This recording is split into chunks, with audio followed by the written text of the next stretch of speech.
We don't live in that world. Their experience has been like to see someone else treated differently than they feel that they have been treated. That's also mixed into even some of the WNBA players as Caitlin Clark was coming into the league. Mm-hmm.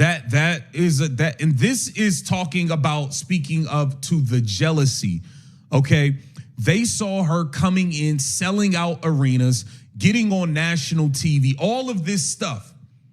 Remember when everybody wasn't flying private yet, and Caitlin Clark had to because she's so much more popular than all these other people. They said, oh, no, it was a big problem. But then she eventually got them all put on PJs, and they still was hating. They still were jealous. They were jealous that she was the reason for a lot of it. Wow. So it looks like NBA champion, a man who played right alongside the legendary Kobe Bryant for the Los Angeles Lakers, a man known for hitting big-time shots and making big-time clutch plays all throughout his career. Derek Fisher has officially stepped up. He has stepped up and directly addressed a lot of the nasty hate, the sheer jealousy, and some of the blatant racism that it appears Caitlin Clark has been facing since the very moment she stepped foot into this league. The pure hate, the jealousy, all of it. He did not hesitate for a single second to be completely honest about some of these things, addressing the nasty hostility and the extremely negative type of energy that certain players and media members have brought toward this young girl from day one. Welcome to Keep the Vision. Make sure you like, comment, subscribe, share the channel, hit that bell notification, and hype up the video. That would be greatly appreciated. We have got to get things kicked off here and dive deep into this massive situation. It looks like Derek Fisher went on 97.1, The Fan, and he addressed a multitude of these issues that Caitlin Clark has been facing. He talked about how nasty it has really been. Man, let us be completely clear about this. This stuff has been incredibly nasty work. We have been watching it unfold right before our eyes from day one of her professional career. We have been watching her be unfairly targeted on the court. We have got all these media personalities, like Carrie Champion, and all these other people going out on television and social media, spewing these absolute lies, talking about how Caitlin Clark is supposedly getting some kind of special treatment. No, let us get the facts straight. Special treatment is Aja Wilson, who seems to shoot 89 free throws a single game. Special treatment is Paige Buchers, who you cannot even breathe next to without getting hit with a foul call. Special treatment is Brianna Stewart, who shoots 18 free throws in a game and still has the audacity to go into press conferences and blast the referees. Not Caitlin Clark. She absolutely does not get the type of favorable whistle and superstar treatment that those other players get. We have to keep it real here. We have to look at the reality of the situation on the hardwood. Let us take a very close look at exactly what Derek Fisher had to say about all of this. Fisher pointed out that we do not live in a world where everything is perfectly fair, and he explained the mindset of these veteran WNBA players. Their experience has been difficult. They have struggled for years, so to see someone else come in and be treated entirely differently than they feel they have ever been treated creates a massive issue. That feeling of resentment is mixed right into the attitudes of several WNBA players as Caitlin Clark was coming into the league. Fisher was speaking directly to the overwhelming jealousy, okay? They saw her coming in, selling out entire arenas across the country, getting placed on national television for almost every single game, and driving unprecedented revenue. They saw all of this stuff happening immediately. Remember when everybody in the league was not flying private yet? Caitlin Clark had to fly private because she is so much more popular than all these other people, and her safety and logistics demanded it. They all looked at that and said, "Oh, no. This is a big problem," they complained loudly. But then, she eventually got them all put on private jets. Because of her impact, the league changed the travel rules for everybody. And guess what? They were still hating. They were still incredibly jealous of her. They were jealous that she was the primary reason for a lot of these massive upgrades in their own quality of life and working conditions. Keep cooking, Derek. Fisher continued to explain that veteran players feel like they have been a part of this league for a very long time.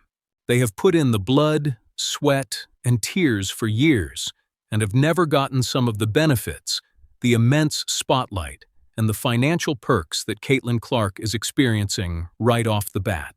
They are upset that she walked right into a situation where she is the face of the sport. But Fisher made it clear, nobody in their right mind is saying she is not creating completely new energy, new passion, and massive support for the league. Look at the ticket sales. Look at the skyrocketing viewership. That is incredibly clear. You absolutely cannot argue with the numbers she brings in, and you cannot even argue with her actual basketball stats. She is performing at a historic level. Now, the thing is, when Derek Fisher said all of that, everything he listed is exactly why the WNBA should have treated her a certain way. It is exactly why the league has completely failed and dropped the ball on managing their biggest asset. Everybody has been calling them out, letting it be known that the WNBA completely fumbled Caitlin Clark. When they watched her be the most flagrantly fouled player in the entire league, taking cheap shots to the head and hard shoves to the floor, they did absolutely nothing to protect her. When they watched her get visibly targeted by enforcers on rival teams, they did nothing to step in. In fact, they have done everything they possibly can to actually minimize her impact and downplay her importance to the growth of the game. So, the specific things that Fisher is listing are just a few of the glaring reasons why the league executives should have immediately gotten behind her. They should have provided a massive promotional and protective push that they have ultimately failed to do. She is out there dealing with all the hate, all the physical attacks, and all the media negativity entirely by herself. And the league has not even gotten behind her to offer public support. What are we even talking about here? All everyone in the league office has done is capitalize off her name, image, and likeness to make a quick buck. They are selling out the arenas and selling her jerseys, but they haven't gotten behind her to make the entire enterprise even bigger for everyone in a sustainable way, exactly as it should be done.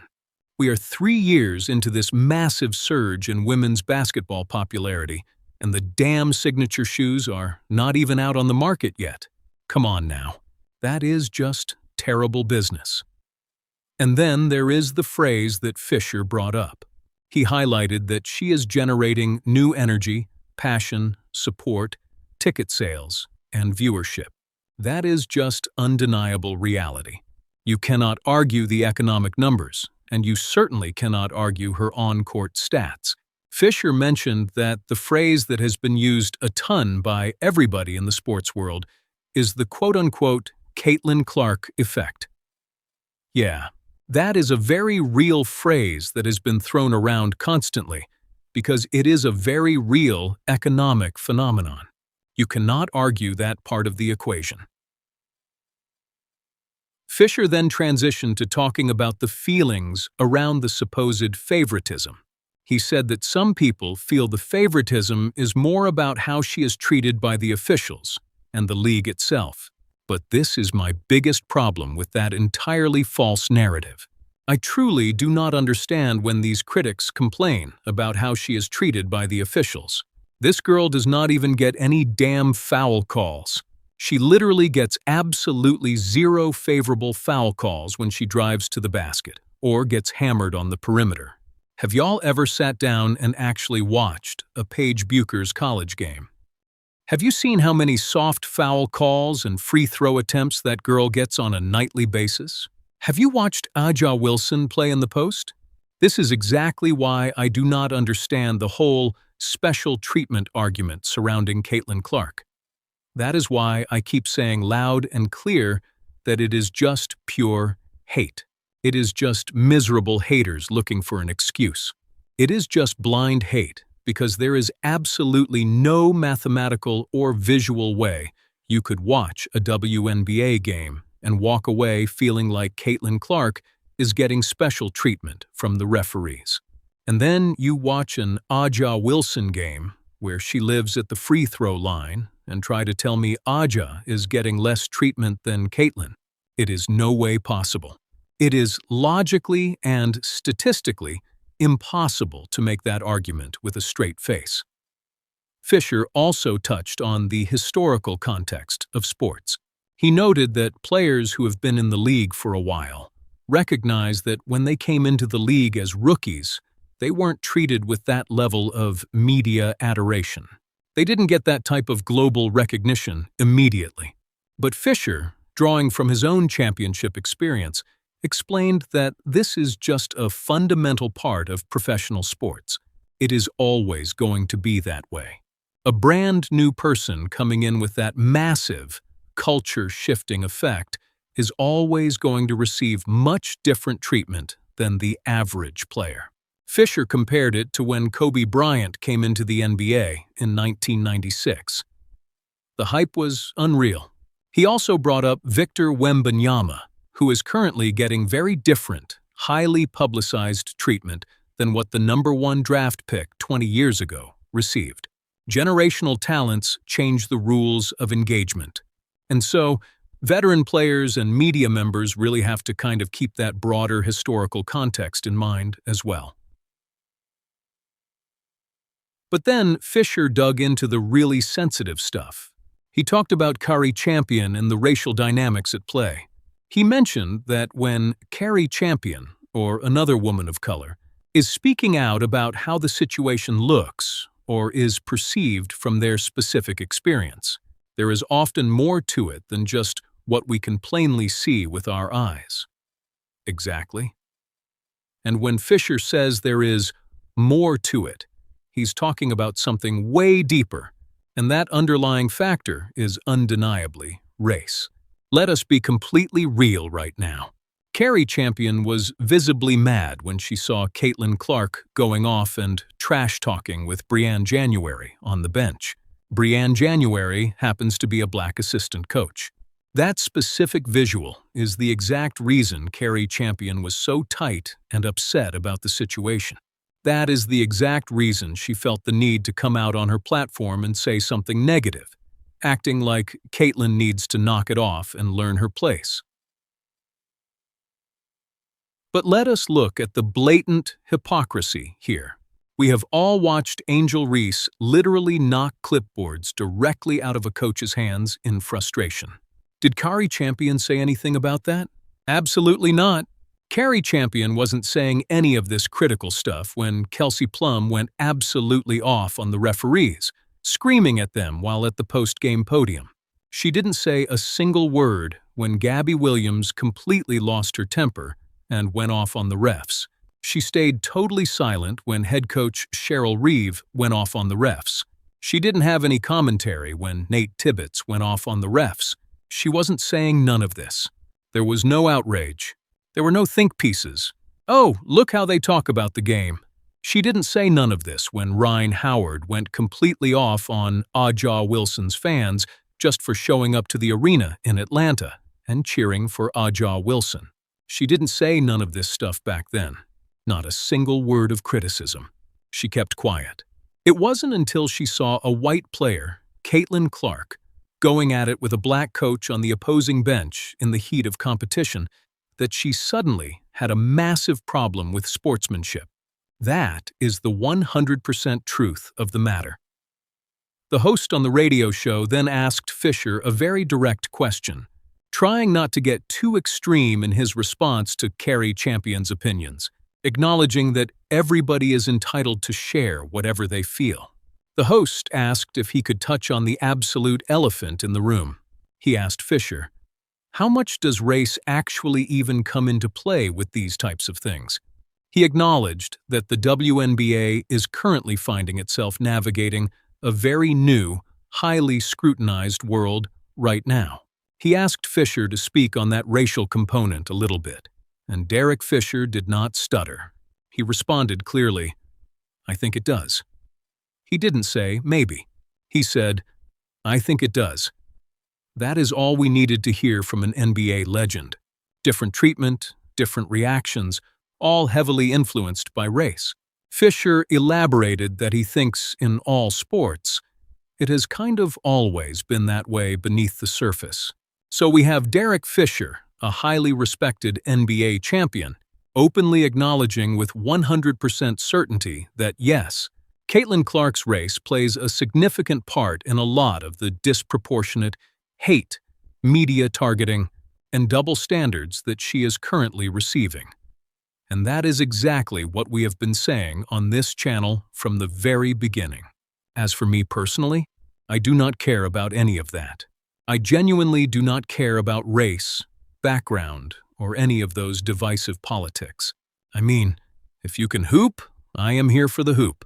If you can play the game of basketball at a high level, then you can play. Period, okay? And that is just it. That girl, Caitlin Clark, is absolute must-see TV in my personal opinion. I do not care if she's pink, blue, white, green, orange, or black. I truly do not care. She is must-see TV for me. The way she shoots from the logo, the way she passes the rock, the way she commands the floor. It is brilliant. That is just my honest opinion as a fan of the sport. I am highly, highly entertained watching her play the game of basketball. But it absolutely sucks. It is incredibly frustrating that she is constantly being attacked by these media talking heads like Carrie Champion, and she is being targeted by a lot of these bitter veteran players within her own league. And the worst part is that almost all of this hostility has absolutely nothing to do with the actual game of basketball. It is outside noise, driven by jealousy, driven by racial bias, and driven by a league that doesn't know how to protect its biggest star. Get down in the comments section below. Let me know exactly what you guys think about Derek Fisher's comments and this entire situation. Do you agree with his assessment of the jealousy and the racial factors? Do you think the league has fumbled her? This is WNBA. Make sure you like the video, leave a comment with your thoughts, subscribe to the channel, and share this video everywhere.